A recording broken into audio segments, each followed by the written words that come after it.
So அறிந்து கொள்ளுதல் என்பது ஒரு ஆழமான வார்த்தையாக, அதுல நிறைய அர்த்தங்கள் உள்ள வார்த்தையாக இருக்கிறது. அந்த அறிவதுன்ற வார்த்தையை சரியா புரிந்து கொள்ளாமல் இருக்கிறோம். இந்த அறிதல் அப்படி, ஏன்னா ஆனா இங்க அப்படி சொல்ல பாருங்க, அறிந்து அதுக்கப்புறம் ஏதோ சில காரியங்கள்லாம் செஞ்ச பிறகு நித்திய ஜீவன் சொல்ல, இங்க டைரக்டா ஒரே லைன்ல முடிச்சு அறிவதே நித்திய ஜீவன்றார். மனுஷன் மறிக்க ஆரம்பித்தது காரணம் என்னன்னா, நன்மை தீமை அறிவு அவனை கன்வின்ஸ் பண்ணிச்சு. ஆமா, நீ மறிக்கணும், மறிக்கிறதா கரெக்டு, அதுதான் இயல்பு அப்படின்னு சொல்லிடுச்சு. அது கன்வின்ஸ் பண்ணி வச்சதுனாலதான் மரணம் உள்ளே வந்தது. நான் சொன்ன மாதிரி ரட்சிக்கப்பட்ட எல்லாருமே மெய்ப்பரை அறிவதற்கான அந்த கேப்பபிலிட்டி, திறன் அவங்களுக்குள்ள இருக்கிறது. ஆனால் மெய்ப்பரை அறிந்து கொண்டிருக்கிறோமா, அந்த அறிவை வளர்கிறோமா என்பது நாம் தான் கேட்டு பார்க்க வேண்டிய கேள்வி. நாம் நிச்சயமா வளர வேண்டிய ஒன்றது. நான் சொல்றேன், உண்மையிலே நீங்க மெய்ப்பரை சரியான வச்சு அறிய ஆரம்பிச்சிருக்கலாம், உங்களுக்கு கவலைகள் இல்லாமல் போயிடும். சோ இன்னும் ஆழமா போகணும்னா, சிங்காசனத்தில் இருக்கிற வல்லமை அறிவதுன்னா என்ன? அந்த வல்லமையை அனுபவிப்பதுதான் அதை அறிவது. அது வரைக்கும் அதை அறிய முடியாது. வாட் கைண்ட் ஆஃப் பவர் இருக்கிறது புரியாது. எப்ப அனுபவிச்ச பிறகு தெரியாது. ஆகவே நான் இன்னைக்கு ஃபம்பிள் ஆயிட்டு இருக்கலாம், நான் ஒரு மாதிரி ஆடிட்டு இருக்கலாம், ஆனாலும் நான் இன்றைக்கு மறுபடியும் கிருபையை பற்றி கொள்ள போகிறேன். என்ன சொல்றேன்னா, நான் இன்னைக்கு வீக்கா இருக்கலாம், விலகிடமா இருக்கலாம், ஆடிட்டு இருக்கலாம், இதெல்லாம் விழுகிறமா இருக்கலாம், இதெல்லாம் ஆண்டவருக்கு தெரியும். பெருசாக அழைத்திருக்கிறார். கிருபையினால ஏற்பட்டிருக்கிற அழைப்பு இது.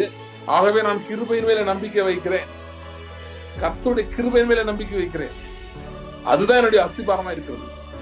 உங்க சூழ்நிலைகளோ உங்க பிரச்சனைகளோ மோசமா இருக்கும்போது கிருபை பற்றி கொள்ற மாதிரி உங்கள் மேய்ச்சலை அப்பதான் நீங்க அதிகமா எடுக்கணும். ரொம்ப நெகட்டிவா இருக்கா, ரொம்ப பிரச்சனை இருக்கா, மேய்ச்சலுக்குள்ள போங்க. கர்த்தர் வார்த்தையின் வாக்குத்தத்தங்களை எடுத்து வைங்க. உங்களோட கர்த்தர் பேசின வார்த்தைகளை எடுத்து மறுபடியும் பேசுங்க, மறுபடியும் அது மேல கையில் ஜெபம் பண்ணுங்க.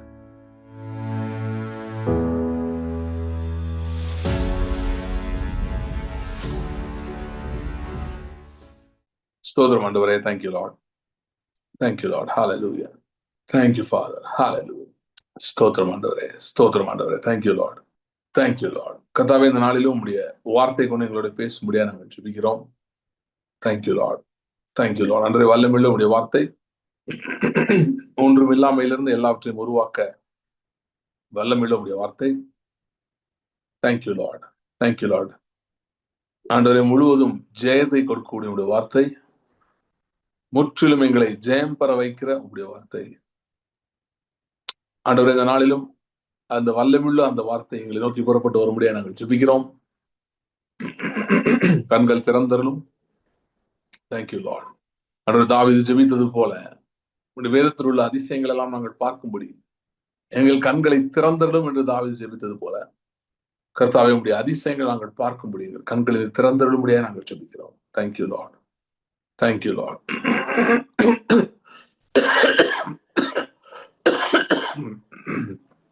எங்களோட பேசுவீராக, மனக்கண்கள் பிரகாசம் அடைவதாக. Thank you Lord. Thank you Lord. மறைபொருளாய் இருக்கிறவைகளை கர்த்தருடைய ஆவியானவர் தம்மை வெளிப்படுத்தி தருவீராக.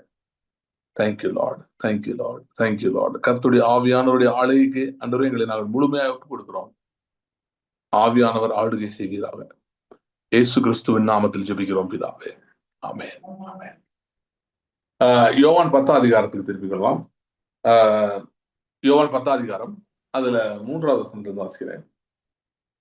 வாசலை காக்கிறவன் அவனுக்கு திறக்கிறான், ஆடுகளும் அவன் சத்தத்துக்கு செவி கொடுக்கிறது. அவன் தன்னுடைய ஆடுகளை பெயர் சொல்லி கூப்பிட்டு அவைகள் வெளியே நடத்தி கொண்டு போகிறான். அவன் தன்னுடைய ஆடுகளை வெளியே விட்ட பின்பு அவைகளுக்கு முன்பாக நடந்து போகிறான்.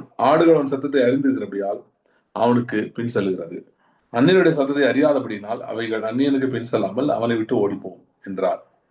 இந்த உவமையை இயேசு அவர்களுடனே சொன்னார். அவர்களோ அவர் சொன்னவைகளின் கருத்தை அறியவில்லை.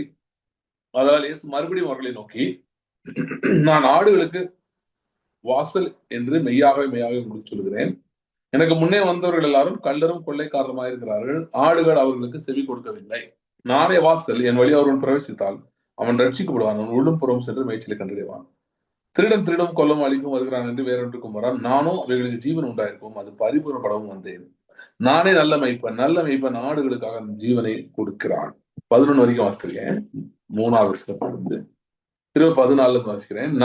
நானே நல்ல மெய்ப்பன், பிதா என்னை அறிந்திருக்கிறது போலவும் நான் பிதாவை அறிந்திருக்கிறது போலவும் நான் என்னுடையவைகளை அறிந்தும் என்னுடையவைகளால் அறியப்பட்டும் இருக்கிறேன். ஆடுகளுக்காக என் ஜீவனையும் கொடுக்கிறேன். இந்த தொழுவத்தில் உள்ளவைகள் அல்லாமல் வேற ஆடுகளும் எனக்கு உண்டு, அவைகளையும் நான் கொண்டு வர வேண்டும். அவைகளின் சத்தத்துக்கு செவி கொடுக்கும். அப்பொழுது ஒரே மந்தையும் ஒரே மேய்ப்பனுமாம். நான் என் ஜீவனை மறுபடியும் அடைந்து கொள்ள முடியாது, அதை கொடுக்கிறபடியால் பிதா என்னில் அன்பாயிருக்கிறார். ஒருவனும் அதை என்னிடத்திலிருந்து எடுத்துக்கொள்ள மாட்டான், நானே அதை கொடுக்கிறேன். அதை கொடுக்கவும் எனக்கு அதிகாரம் உண்டு, அதை மறுபடியும் எடுத்துக்கொள்ளவும் எனக்கு அதிகாரம் உண்டு. இந்த கட்டளை என் பிதாவின் இடத்தில் பெற்றுக்கொண்டேன் என்றார். நம்ம இந்த கர்த்தரின் மெய்வர் அப்படின்ற அந்த தலைப்புல தொடர்ந்து பார்த்து கொண்டிருக்கிறோம். ஸோ அதுல வந்து நிறைய ஆஸ்பெக்ட்ஸ் பார்த்துட்டு இருக்கோம். அதை வந்து ஸோ இன்றைக்கு ஒரு ஒரு ஒரு நம்ம படிச்ச பகுதியில இருந்து ஒரு குறிப்பிட்ட காரியத்தை நாம் கவனிக்கலாம். முதல்ல பார்த்தீங்கன்னா 3வது வசனத்துல ஆரம்பிக்கும் போது அது எப்படி ஆரம்பிக்கிறது பார்த்தீங்கன்னா, அந்த மெய்ப்பன், அந்த மெய்யான மெய்ப்பன், த ரியல் ஷெப்பர்ட், அவர் வந்து எப்படி ஆடுகளை பெயர் சொல்லி அழைக்கிறார், ஆடுகள் எப்படி அவருக்கு அவர் சத்தத்துக்கு செவி கொடுக்கிறது அப்படின்றத பத்தி வருது. ஆடுகளை பேர் சொல்லி கூப்பிடுறாரா, ஆடு பின்னாடி போயிருந்தான். அந்நியர் சத்தத்தை கேட்க அறியாததுனால அந்நியர் சத்தத்தை பின்னாடி போகாது. அவருடைய மெய்ப்பர், அவருடைய ஆடுகள் வந்து அவர் சத்தத்துக்கு செவி கொடுக்கும் என்பதை சொல்கிறார். சோ அப்புறம் எப்படி அவரே மெய்யான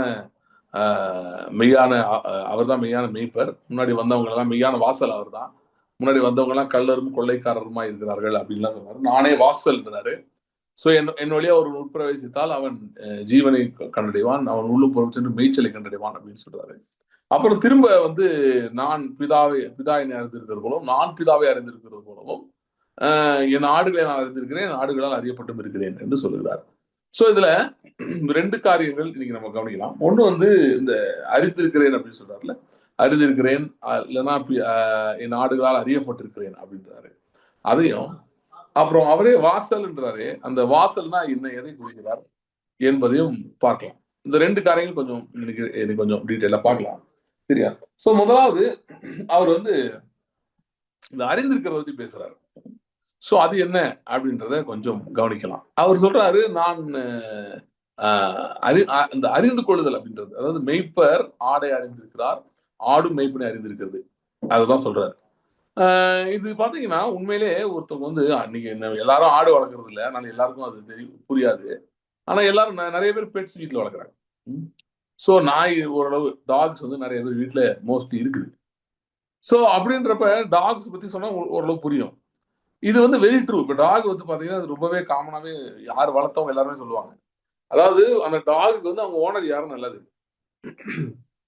யாரும் ஓனரு. அதுலயும் சில டாக்ஸ் இருக்கு. அது பாத்தீங்கன்னா ஒரு ஆளு வீட்டுல ஒரு நிறைய பேர் இருந்தாலும் ஒருத்தர் 2 பேர் தான் அது இது பண்ணும். சில பேர் ஒரு சிங்கிள் ஓனர் டாக்ஸ் தான் சொல்லுவாங்க. ஒரு ஆள்கிட்ட மட்டும்தான் அது, அவங்கதான் தன்னோட ஓனர் நினைக்கும். வீட்டுல இருக்கிற ஒரு நபர். மற்றவங்களாம் அது அவ்வளவு நல்லா இன்டராக்ட் பண்ணாது. ஆனா அந்த ஒரு நபர் இன்டராக்ட் பண்ணும். அப்படி இருக்கு. அதே மாதிரி பேர் வச்சிருக்கோம். நம்ம பேர் சொல்லி கூப்பிட்டாலே வருது, டாக்ஸ் எல்லாம் வருது. சோ இதெல்லாம் உங்களுக்கு ஓரளவு தெரியும், நம்ம எல்லாருக்குமே தெரியும். சோ அந்த அந்த ஒரு ஒப்பனையை சொல்றாரு. சோ இது வந்து ஆடுலயும் ட்ரூ. ஆடுகளுக்கும் இந்த மாதிரி இருக்கு. ஆடுகளை வளர்க்கிறவர்கள், அதுவும் சில பேர் கொஞ்சம் ஆடுலாம் வளர்த்தாங்கன்னா அவங்க ரொம்ப ஆடோடய ரொம்ப கனெக்டட் ஆயிடுவாங்க, ரொம்ப பர்சனலா இன்வால்வ் ஆயிடுவாங்க. ஸோ அப்போ ஆடுக்கு பேர்லாம் வச்சிருக்கலாம் நானும் பார்த்துருக்கேன். ஆடை கூப்பிடுறது அந்த மாதிரி சில கிராமங்கள்ல சைட்லலாம் வீட்டில் சில பேர் ஆடு வளர்ப்பாங்க. அவங்கலாம் பார்த்தீங்கன்னா இந்த மாதிரி, அதாவது பேசிக்கலி ரொம்ப இன்வால்வ்டா இருக்கிறவங்க அந்த ஆடு கூட. சும்மா ஏனதான் வளர்க்காம ரொம்ப சீரியஸா வளர்க்குறவங்க இந்த மாதிரி எல்லாமே இதெல்லாம் நடக்கும்.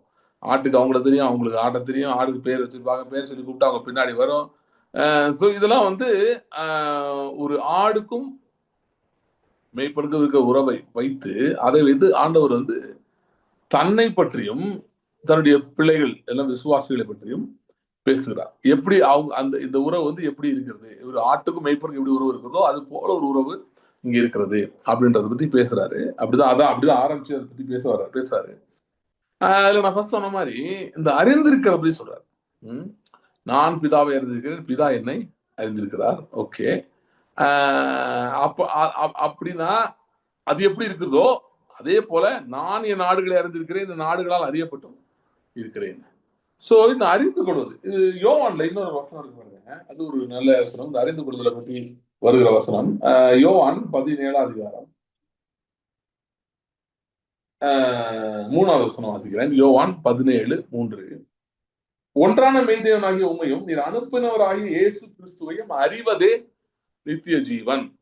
திரும்ப வாசிக்கிறேன். ஒன்றான மெய்தேவனாகிய உம்மையும் நீர் அனுப்பினவராகிய இயேசு கிறிஸ்துவையும் அறிவதே நித்திய ஜீவன். அப்ப அந்த அறிந்து கொள்வது அப்படின்றத வந்து ஒரு எக்ஸாம்பிள் இங்க சொல்றாரு. அதுல வந்து நித்திய ஜீவன் அப்படின்றாரு. நித்திய ஜீவனே எப்படி வருதான்? அறிந்து கொள்வதனால வருது. அறிவதே நித்திய ஜீவன் அப்படின்றாரு. சோ அறிந்து கொள்ளுதல் என்பது ஒரு ஆழமான வார்த்தையாக, அதுல நிறைய அர்த்தங்கள் உள்ள வார்த்தையாக இருக்கிறது. இப்ப நம்ம வந்து நம்ம பொதுவா வந்து அறிந்து கொள்றது அப்படின்றது வந்து நோயிங் அப்படின்னு நம்ம நினைக்கும் போது நம்ம அதை வந்து பொதுவா எப்படி நினைப்போம்னா knowing leads to some kind of action. Okay, ஒரு காரியத்தை நாம் அறிந்து கொள்கிறோம், அதுக்கப்புறம் அதை எப்படி செய்யணும்ன்றத திட்டம் பண்ணுகிறோம், அதுக்கப்புறம் அதை செய்கிறோம். ஸோ அறிந்து கொள்றது முக்கியமா இருந்தாலும் அதை பற்றி திட்டம் விடுதல், அதை செயல்படுத்துதலும் முக்கியம் அப்படின்னு நம்ம நினைக்கிறோம். பொதுவா இது எந்த காரியமா இருந்தாலும் இந்த ஆங்கிள் தான் நம்ம யோசிப்போம். அதனால நம்ம இந்த அறிவதுன்ற வார்த்தையை வந்து சரியா புரிந்து கொள்ளாமல் இருக்கிறோம். இந்த அறிதல் அப்படி ஏன்னா ஆனா இங்க அப்படி சொல்ல பாருங்க, அறிந்து அதுக்கப்புறம் ஏதோ சில காரியங்கள்லாம் செஞ்ச பிறகு நித்திய ஜீவன் சொல்லல. இங்க டைரக்டா ஒரே லைன்ல முடிச்சிரு, அறிவதே நித்திய ஜீவன்றாரு. Knowing the father, okay, knowing God, இயேசு கிறிஸ்துவையும் மெய்யான மெய்தேவனாகி உண்மையும் அனுப்பினராகி இயேசு கிறிஸ்துவையும் அறிவதே நித்திய ஜீவன். நோயிங் த ஃபாதர் இல்ல, knowing God and the one whom he sent, Jesus Christ, that is eternal life. Knowing and then doing something வரல, நோயிங் இட்டர்னல் லைஃப்னு வருது. புரியுதா வித்தியாசம்? ஒரு சாதாரண காரியம் அப்படி நம்ம சொல்ல மாட்டோம். நான் சொன்ன மாதிரி அறிந்து கொள்றதே, இப்போ ஒரு ஃபார்முலா கண்டுபிடிக்கிறதே என்று நம்ம சொல்ல மாட்டோம். ஒரு ஃபார்முலா கண்டுபிடிச்சிட்டா அந்த ஃபார்முலாவை அவன் எப்படி இம்ப்ளிமெண்ட் பண்ணு பார்க்கணும், அதை எப்படியெல்லாம் இம்ப்ளிமெண்ட் பண்ண முடியும்னு பார்க்கணும், அதை வச்சு என்னெல்லாம் பெனிஃபிட் வரும்னு அவன் கணக்கு பண்ணி அதுக்கப்புறம் தான் அது ஒரு ப்ராடக்டாவோ ஒரு பொருளாவோ மாத்திர பிறகுதான் அது பெனிஃபிட். இது வந்து இதுதான் உலக வழக்கம், பொதுவா எல்லா காரியங்களுக்கும் இது இப்படிதான் இருக்கு. ஆனால் இங்க வேற மாதிரி சொல்றாரு. இங்க என்ன சொல்றாருன்னா அறிவதே நித்திய ஜீவன்றார். ஏன் அப்படி சொல்ல வேண்டும்? அறிவதே நித்திய ஜீவன் என்று சொல்லுகிறார், ஏன் அப்படி சொல்ல வேண்டும்? சோ அப்ப இங்க ஆண்டவர் வந்து தன்னை பற்றியும் ஆடுகளை பற்றி சொல்லும் போது இதே வார்த்தையை தான் பயன்படுத்துறாரு. நான் என் ஆடுகளை அறிந்திருக்கிறேன், என் ஆடுகளால் அறியப்பட்டு இருக்கிறேன், இதே வார்த்தை தான் பயன்படுத்துகிறார். சோ அறிந்து கொள்றது என்பது ஒரு முக்கியமான காரியம் என்பதை நாம் இன்று புரிந்து கொள்ள வேண்டும். குறிப்பாக கிறிஸ்தவ வாழ்க்கையிலே, ஆவிக்குரிய வாழ்க்கையிலே, தேவனோடு நமக்கு இருக்கிற உறவிலே அறிந்து கொள்வது என்பது மிக மிக முக்கியம். Knowing is very important. ஏன் அது ரொம்ப முக்கியம்? ஏன் இங்க நோயிங் கூட சேர்த்து சப்சிக்வெண்ட் ஆக்ஷன்ஸ் பத்தி ரொம்ப சொல்லல? ஏன் சொல்லல? தெரிந்து கொள்ளுதல் அதுக்கப்புறம் என்னங்கிறது ஏன் சொல்லல? ஏன் சொல்லலன்னா, கிறிஸ்தவ வாழ்க்கை என்பது ஒரு வித்தியாசமான அழைப்பு. அது என்ன அழைப்புனா, அது உலக பிரகாரமா நான் ரெண்டு நேரத்தை கம்பேர் பண்ணவே முடியாது. ஏன் அப்படி சொல்றேன்னா, இது எப்படிப்பட்ட அழைப்புனா, நீங்கள் அறிந்து கொண்டு ஏதோ செய்யறது இல்லை, அவர் ஏதோ செய்து வைத்திருக்கிறார், அவர் ஏதோ செய்து முடித்திருக்கிறார், அவர் ஏதோ செய்து கொண்டிருக்கிறார், அதை அறிவதுதான் நம்முடைய வேலையே.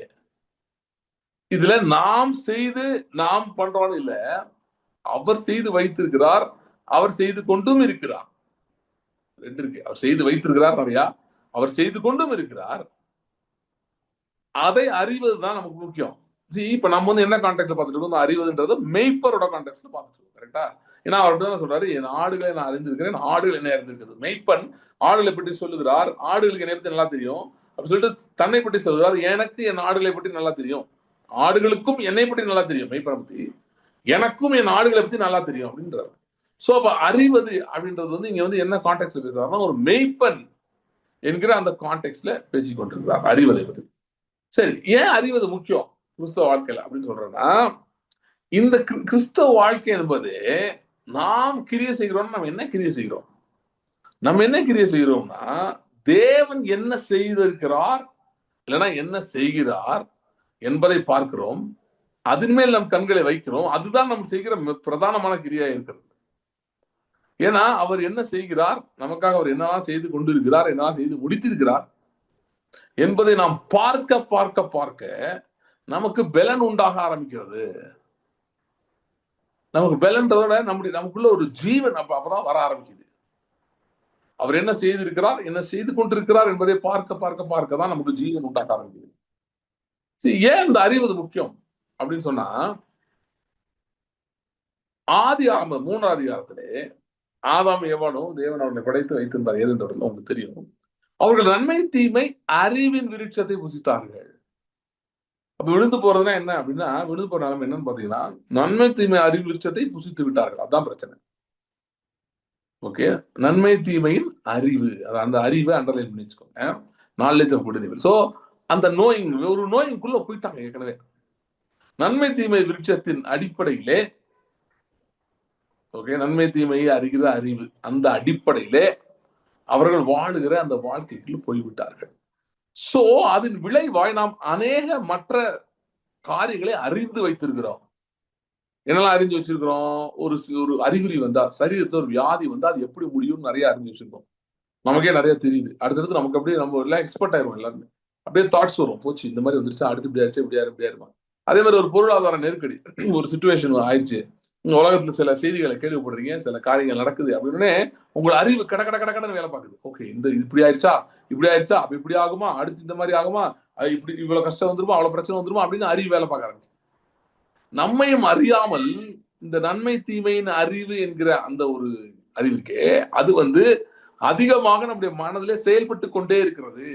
நமக்கு வருகிற எல்லா கவலைகளுக்கும் அதான் காரணம், எல்லா பயங்களுக்கும் அதான் காரணம், எல்லா விதமான சோர்வு, மனதுல ஒரு வெறுப்பு, வாழ்க்கையை பற்றின கேள்விக்குறிகள், இது எல்லாத்துக்குமே காரணம் இந்த நன்மை தீமை அறிகிற அறிவு தான்.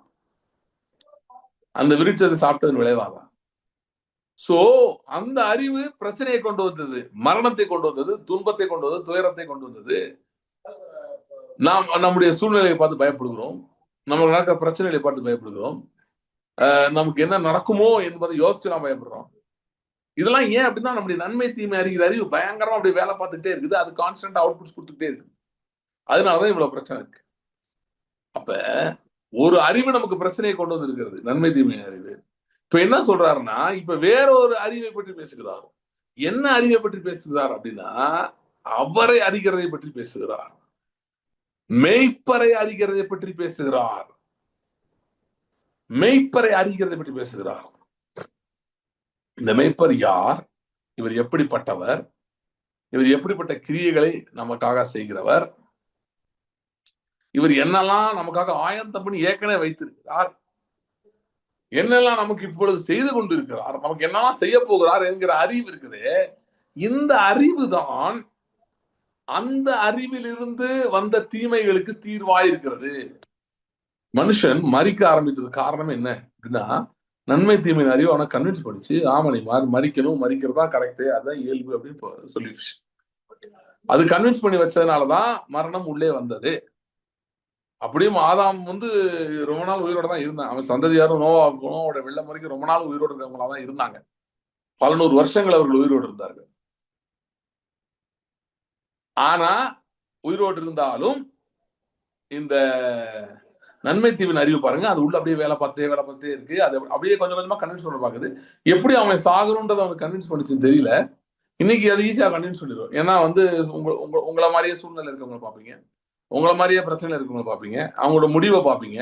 அவ்வளவுதான், நீங்க பார்த்தாலும் போதும். பார்த்தோன்னே அதுக்கே கட கடன்னு கம்ப்யூட்டர் இந்த ஏஐ எல்லாம் வந்துருச்சு பாத்தீங்களா, அப்படியே ப்ரோக்ராம் பண்ற மாதிரி அது நீட்டா அப்படியே ப்ரோக்ராம் பண்ணி எடுத்து உங்க மைண்ட்ல எடுத்து வச்சிரும்.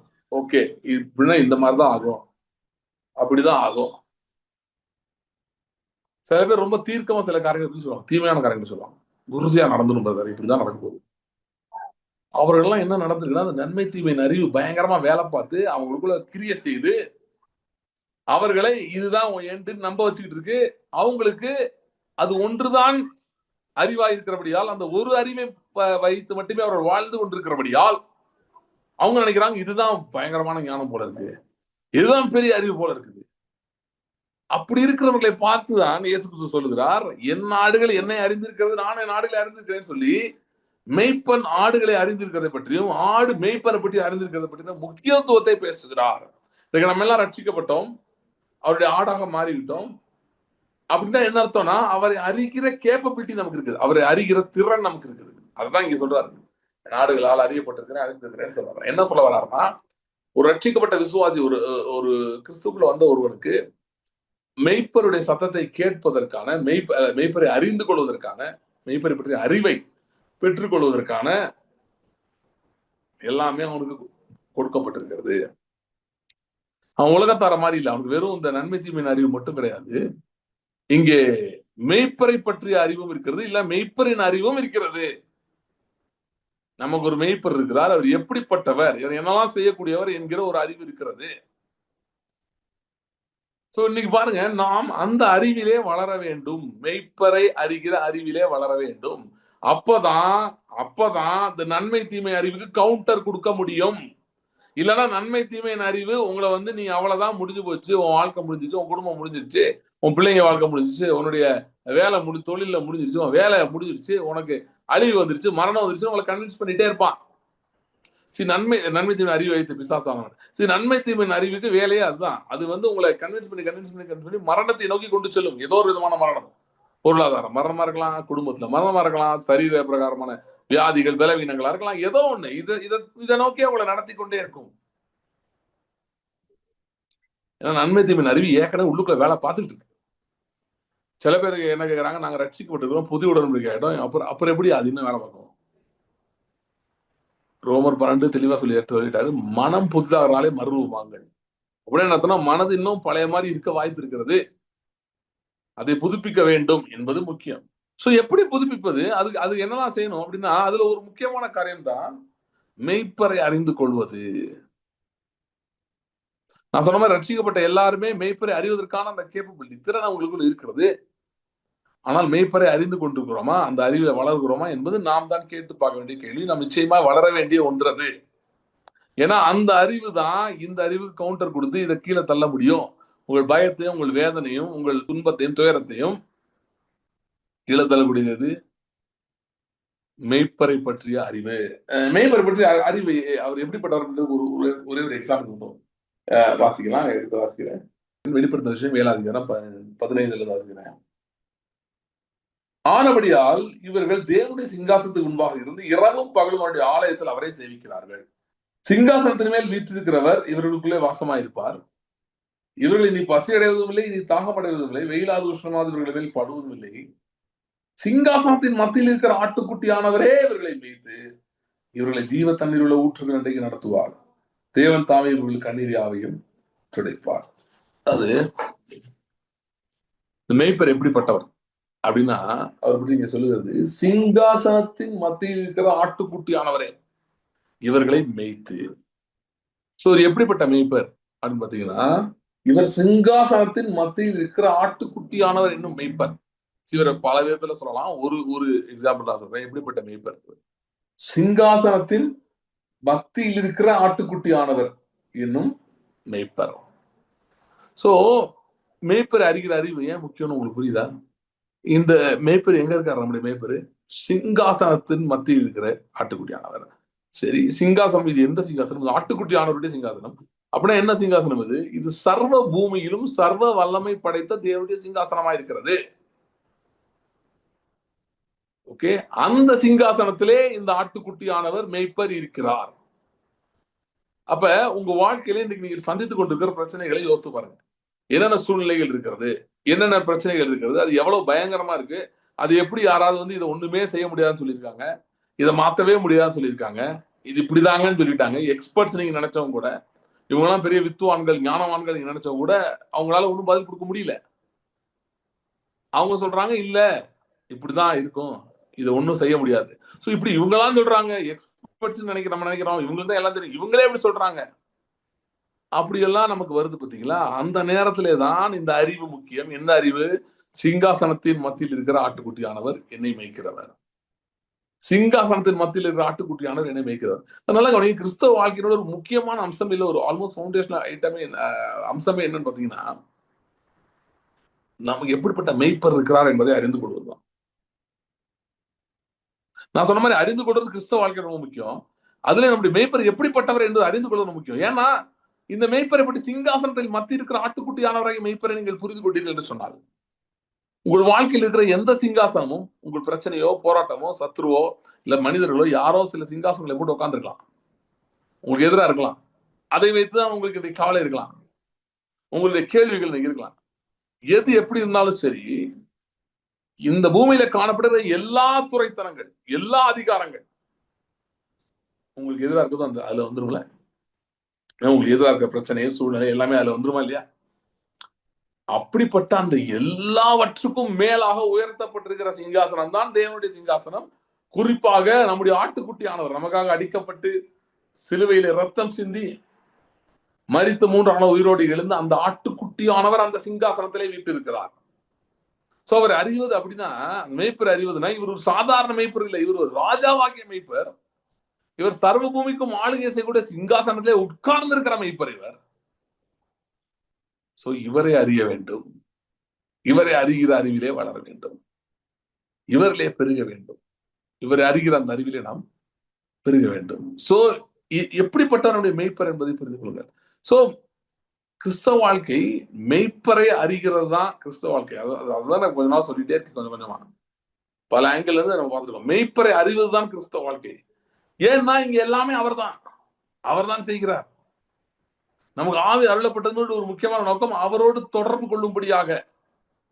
ஏன் அவர் அறிவது முக்கியம்? அப்ப அடுத்த ஸ்டெப் என்ன? அவரை நீங்கள் அறிந்து கொள்ளும் போது அவர் உங்களை பலப்படுத்த ஆரம்பிக்கிறார், உங்கள் ஆவி எழும்புகிறது. அவரை நீங்கள் அறிய அறிய அறிய அவரை அறிகிற அறிவில வளர வளர வளர உங்கள் ஆவி எழும்ப ஆரம்பிக்கிறது. பலத்தினாலும் அல்ல, பராக்கிரமத்தினாலும் அல்ல, என்னுடைய ஆவினால் ஆகும் சொன்னார்லே, அது நிறைவேற ஆரம்பிக்கிறது. ஆகவே முதல் காரியம் அறிவது. சரியா? சோ மேய்ப்பரை அறிவது. நான் சொல்றேன், உண்மையிலே நீங்க மேய்ப்பரை சரியான விதத்தில் அறிய ஆரம்பித்தீர்கள்னா உங்களுக்கு கவலைகள் இல்லாமல் போய்விடும். கவலைகள் உங்களை ஆளாது, உங்களை ஆளுகை செய்யாது. இந்த அறிவதுன்றது ஏன் இவ்வளவு நேரம் நான் பேசுறேன் அப்படின்னு சொல்லி பாத்தீங்கன்னா, அறிகிறதுனா என்ன, எப்படி அறிவது என்பதை கொஞ்சம் விளக்கணும். ஏன்னா நிறைய பேர் வந்து அவர் அறிவது அப்படின்றது வந்து ஒரு ஒரு இமோஷனல் லெவல்ல புரிஞ்சு வச்சிருக்காங்க. அறிவது, அவர் தெரியுமா, அவர் அறிந்திருக்கிறேன், தேவனை அறிந்திருக்கிறேன் அப்படின்னா அதை வந்து ரொம்ப ஒரு இமோஷனல்ல பேசுறாங்க. அதாவது அவரை பத்தி விவரிப்பாங்க, அவர் நல்லவர், அவர் வந்து வல்லவர் அப்படிலாம் விவரிப்பாங்க. அவருடைய ஆட்ரிபியூட்ஸ் எல்லாம் சில இதெல்லாம் சொல்லுவாங்க. ஆனாலும் ஒரு மேலோட்டம் அறிவதை விட ஆழமாக அறிவது இருக்கிறது. இப்ப நம்ம வந்து சிங்காசனத்திலே வீற்றிருக்கிற, சிங்காசனத்தின் மத்தியில் இருக்கிற ஆட்டுக்குட்டியானவர்களை மேய்ப்பார் அப்படி சொல்லும் போது, இப்ப அதுல இருக்க ஒவ்வொரு வார்த்தையும் நம்ம கவனிக்கலாம். கவனிச்சா அவர் அறிவதுன்றது எவ்வளவு ஆழமானது என்பதை அறிந்து கொள்கிறோம். சிங்காசனத்தின் மத்தியில் இருக்கிற ஆட்டுக்குட்டியானவர், இந்த மூணு இந்த மூணு வார்த்தைகள்ல ரெண்டு வார்த்தை நான் எடுக்கிறேன். இதுல சிங்காசனம் அப்புறம் ஆட்டுக்குட்டியானவர். சரியா? அறிந்திருக்கிறேன்னா அப்ப நம்ம என்ன நம்ம சில பேர் சொல்றாங்க எனக்கு தெரியும் தெரியும், ரொம்ப ஈஸியா நம்ம சொல்லிடுறோம் பாத்தீங்களா. ஆனா அது எவ்வளவு ஆழமான அறிதல் என்பது உங்களுக்கு காட்டணும்னு நினைக்கிறேன். அதுக்காக தான் இவ்வளவு பேசிட்டு இருக்கேன் அதை பத்தி. சிங்காசனத்தின் மத்தியில் இருக்கிற ஆட்டுக்குட்டியானவர். ஓகே, அதுல அந்த ரெண்டு வார்த்தை எடுக்கிறேன், சிங்காசனம், ஆட்டுக்குட்டியானவர். சிங்காசனம்னா என்ன? சிங்காசனத்தின் மத்தியில் இருக்கிற ஆட்டுக்குட்டியானவர் தெரியுமா? அவர் அறிந்திருக்கிறீங்களா? சிங்காசனம்னா என்ன? சிங்காசனம் என்பது வல்லமையை காட்டுகிறது, தேவனுடைய வல்லமையை காட்டுகிறது. இந்த பூமியிலே வல்லமைனா பவர். ஓகே, வல்லமைனா பவர். சோ பவர் வந்து நிறைய காரியங்களை செய்யறதுக்கு உதவி செய்யுது இல்லையா? சோ இப்ப அரசாங்க அதிகாரிகளுக்கு ஒரு வல்லமை இருக்கு, அதனாலதான் அவங்களால சில காரியங்களை செய்ய முடியுது. அது மாதிரி சில ஒரு வங்கிகளுக்கு ஒரு வல்லமை இருக்கு, அதனாலதான் சில காரியங்களை செய்ய முடியுது. தொழில் நிறுவனங்களுக்கு, மற்றவங்களுக்கு, இப்படி ஒவ்வொருத்தருக்கும் சொல்லிட்டே போறோம். ஒவ்வொருத்தருக்கும் ஒரு விதமான பவர் இருக்கு, அதனாலதான் அவங்களால சில காரியங்களை செய்ய முடிகிறது. சோ நாம் இங்கே சிங்காசனத்தில் இருக்கிற ஆட்டுக்குட்டி ஆனவருடைய வல்லமையை பற்றி பேசுகிறோம். சிங்காசனம் அந்த வல்லமை குறிக்கிறது, அந்த அதிகாரத்தை குறிக்கிறது. சோ அவரை அறிய ஆரம்பிச்சாச்சா? அவரை அறிகிறதுல வளர ஆரம்பிச்சிருக்கோமா, வளருகிறோமா என்பதுதான் கேள்வி. To what extend you grown in that aspect of knowing the power of God. தேவனுடைய வல்லமை, சிங்காசனத்தின் மத்தியில் இருக்கிறவர் அவர், அவருடைய வல்லமை எப்படிப்பட்டது என்பதை எந்த அளவுக்கு நாம் அறிந்திருக்கிறோம், அதுல எந்த அளவு வளர்ந்திருக்கிறோம். சோ இன்னும் ஆழமா போகணும்னா, சிங்காசனத்தில் இருக்கிற வல்லமை அறிவதுன்னா என்ன? அந்த வல்லமையை அனுபவிப்பதுதான் அதை அறிவது. அது வரைக்கும் அதை அறிய முடியாது. வாட் கைண்ட் ஆஃப் பவர் இருக்கிறது புரியாது. எப்ப அனுபவிச்ச பிறகுதான் தெரிய ஆரம்பிக்கும். ஒரு அதிகாரியா இருக்காரு, அவர் என்னெல்லாம் செய்ய முடியும்னு அவர் செஞ்சு காட்டும் போதுதான் ஜனங்களுக்கு புரியும் இல்லையா? ஒருவேளை ஒரு புது போஸ்டிங் ஒன்று வச்சிருக்கான்னு வச்சுக்குவோம், இதுக்கு முன்னாடி அவங்க யாருமே அதுல யாரும் இல்ல, அதை பத்தி யாருக்கும் தெரியாது. இப்ப புதுசா ஒருத்தர் வந்திருக்காரு, அப்ப அவரோட பவர் என்னன்றது அவர் எக்ஸிக்யூட் பண்ணும்போது தான் தெரியும். ஓ, இவ்வளவு பவர் இருக்கா இதுக்கு அப்படின்னு தெரியும். அதே மாதிரிதான் பாருங்க, கிறிஸ்தவ வாழ்க்கை என்பது இதையெல்லாம் நாம் அறிந்து கொள்ளும்படி தேவன் நம்மை அழைக்கிறார். அதுதான் கிறிஸ்தவ வாழ்க்கை. என்னுடைய வல்லமை அறிந்து கொள். சங்கீதம் 46 சொல்றாருல, நீங்கள் அமர்ந்திருந்து நானே தேவன் என்று அறிந்து கொள்ளுங்கள். பூமியில உயர்ந்திருப்பேன், ஜாதிகளுக்குள்ள உயர்ந்திருப்பேன். அவர் பூமியின் கடைமனை மட்டும் யுத்தங்களை ஓய பண்ணுகிறார், வில்லையோடு தீட்டியை முறித்து ரதங்களை நெருப்பினால் சுட்டரிக்கிறார். வல்லமை பத்தி சொல்லுது, சிங்காசனத்தை பத்தி சொல்லுது. இதெல்லாம் அறிய ஆரம்பிச்சிட்டீங்களா? சரி, ஏன்னா நிறைய நேரம் கிறிஸ்தவ வாழ்க்கை வந்து ஒரு சேஃபான வாழ்க்கையா வாழணும்னு நினைக்கிறோம். என்னன்னா இந்த மாதிரி வல்லமையெல்லாம் நம்ம அறிஞ்சு இதெல்லாம் எப்படி இது பண்ணி என்ன பண்றது, இதெல்லாம் என்னைக்கு அனுபவிக்கிறது, என்னைக்கு பெற்றுக்கொள்றது, இல்ல இதெல்லாம் நடக்குமா, இப்படிலாம் நமக்கு நிறைய டவுட் இருக்கு நிறைய நேரத்துல. அப்படிலாம் இருக்கிறதுனால பாத்தீங்கன்னா நம்ம ஜெபங்கள் நாளடைவில் சுருங்கி விடுகிறது. நிறைய டவுட்ஸ் அதிகமாக ஜெபம் வந்து குறைஞ்சிரும். ஜெபம்னா என்ன, ஜெபத்துடைய ரொம்ப நேரம்லாம் ஜெபம் பண்ணுவாங்க, ஆனா ஜெபத்துல இருக்க இன்டென்சிட்டி போயிடும், இப்படி வல்லமை குறைய ஆரம்பிச்சிடும். ஏன்னா இதெல்லாம் உண்மையிலே நடக்குமா அப்படின்ற மாதிரி நிறைய பேருக்கு கேள்விகள் வருது, அதுல சந்தேகங்கள் நிறைய வருது. அதனால நாளடைவில் அந்த பிரேயரோட இன்டென்சிட்டியா மாறிடுது. ஆனால் தேவன் இங்கே சொல்லுகிறார், அறிந்திருக்கிறேன் ஆடுகளை, என் ஆடுகள் என்னை அறிந்திருக்கிறது. சோ அப்படின்னா அப்படிப்பட்ட அறிந்திருக்கக்கூடிய இடத்துக்கு நம்ம கொண்டு வந்து வைத்திருக்கிறார். அறிவிலே வளருகிற பெருகிற இடத்துக்கு நம்ம வைத்திருக்கிறார். சோ அந்த அறிவிலே நாம் வளர பெருக ஆரம்பிக்க வேண்டும். சோ அறிந்து கொள்றதுனா நான் சொன்ன மாதிரி வெறுமனே சும்மா ஒரு இமோஷனல் லெவலாவோ இல்ல ஏதோ எனக்கு தெரியும் அப்படின்னு சொல்லிட்டு இருக்கிறதுல அனுபவித்திருக்கிறது. அதுதான் கிறிஸ்தவ வாழ்க்கை. அனுபவிக்கிறது, அந்த வல்லமையை அனுபவிக்கிறது. மெய்ப்பர் இவருடைய சிங்காசனம் சாதாரண ஆள் இல்ல, சிங்காசனத்தில் மத்தியிருக்கிற மெய்ப்பர் இவர். இவருடைய வல்லமையை அனுபவிக்க ஆரம்பிக்கிறது. சோ ஒருவேளை இவ்வளவு நாள் நீங்க ரொம்ப அனுபவிச்சதுலன்னா நீங்க இன்றைக்கு ஜெபிக்க ஆரம்பிக்கலாம். ஆண்டவருடைய வல்லமை நான் அறிய விரும்புகிறேன். வேதம் சொல்லுவது, கர்த்தருடையும் அவருடைய சமூகத்தையும் நாடுங்கள், அவர் வல்லமையை நித்தம் நாடுங்கள், தேடுங்கள். Seek his power forever. தாவீது சொல்றாரு. ஏன்னா தாவீது ராஜாவா இருந்தவன், அவனுக்கு தெரியும் பவர் முக்கியம்னு. கிறிஸ்தவ வாழ்க்கையில பவர் எவ்வளவு முக்கியம் தெரியுமா? அதனாலதான் இயேசு கிறிஸ்து வந்து அப்போஸ்தலர்கிட்ட சொன்னாரு, எல்லாம் புருஷர் கிளம்புறதுக்கு முன்னாடி, ஸ்டாரி இன் ஜெருசலேம், எருசலேம்ல தரித்திருங்கள் எது வரைக்கும், உன்னதத்திலிருந்து வரும் பலத்தினால் வல்லமையினால் நீங்க நிரப்பப்படும் வரைக்கும். இன்னைக்கு வந்து மத்த 28 எல்லாரும் புரிஞ்சுக்கிறாங்க, உலகம் எங்கும் போய் சுவிசேஷம் அறிவிங்கன்னு. அப்போஸ்தலர் 1:8 நிறைய பேருக்கு புரியல. மத்தேயு 28 வந்து அப்போஸ்தலர் 1:8 இல்லாம செய்ய முடியாது. அப்போஸ்தலர் 1:8 என்னது? பரிசுத்த ஆவி உங்களிடத்தில் வரும்போது நீங்கள் பலனடைந்து you will receive power, வல்லமை பெற்றுக்கொண்டு எருசலேம், யூதேயாவில், சமாரியாவில், உலகத்தின் முடிவு பெறும் எனக்கு சாட்சிகளாய் இருப்பீர்கள். சாட்சி சொல்லுவீர்கள் சொல்ல, சாட்சிகளாய் இருப்பீர்கள். அப்ப சாட்சிகளா இல்லைன்னா பவர் இன்னும் நம்ம சரியா ருசிக்கல, அனுபவிக்கலன்னு அர்த்தம். தேவ வல்லமைக்காக நாட வேண்டும், ஜெபிக்க வேண்டும். அதை அறிகிற அறிவிலே, ஆண்டவருடைய வல்லமை அறிகிற அறிவிலே நான் பெருக வேண்டும். எனக்கு வேணும், வல்லமை வேணும். சரி, நிறைய பேர் அது சரியா, அதாவது இது ஏன் ரொம்ப நான் பல ஆங்கிள் சொல்ல ட்ரை பண்ணிட்டே இருக்கேன். I hope I convey the point correctly.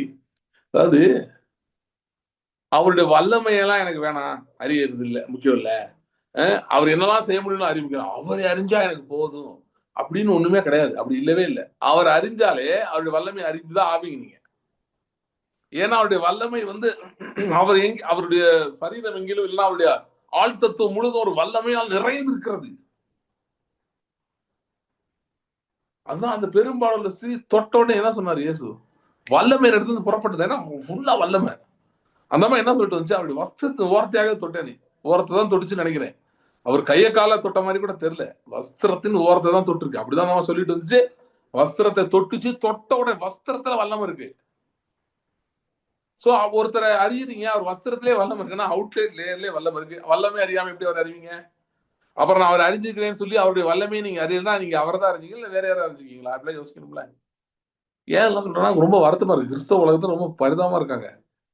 அவருடைய வல்லமையை அறிகிறத பத்தி எல்லாம் யோசிக்கிறதே இல்லை. எங்களுக்கு அதெல்லாம் வேணாங்க, எங்களுக்கு ஏசப்பா கூட இருந்தா மட்டும் போதும். ஏசப்பா சும்மா வருவாராங்க?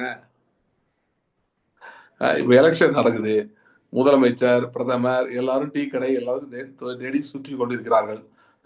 இன்னைக்கு வெஸ்ட் பெங்கால்ல போய் பிரைம் மினிஸ்டர் ஒரு இதுல ஏதோ போய் டீ ஏதோ குடிச்சிட்டு இருந்தார். ஸோ இந்த மாதிரி போறாங்க, பல இடங்களுக்கு போறாங்க, டீ ஆத்துவாங்க. உங்களுக்கு ஸ்டாஃப் கம்மியா இருந்தா கடை கிட்ட வச்சிருந்தீங்கன்னா இட்லி தோசை ஊற்றணும்னா கூப்பிட்டா பண்ணி கொடுத்துருவாங்க. இந்த டைம்ல எல்லாமே பண்ணுவாங்க. எலெக்ஷன் வரைக்கும் எல்லா வேலையும் ஹெல்ப் பண்ணுவாங்க. ஸோ அந்த மாதிரி வந்து வர்றாங்க.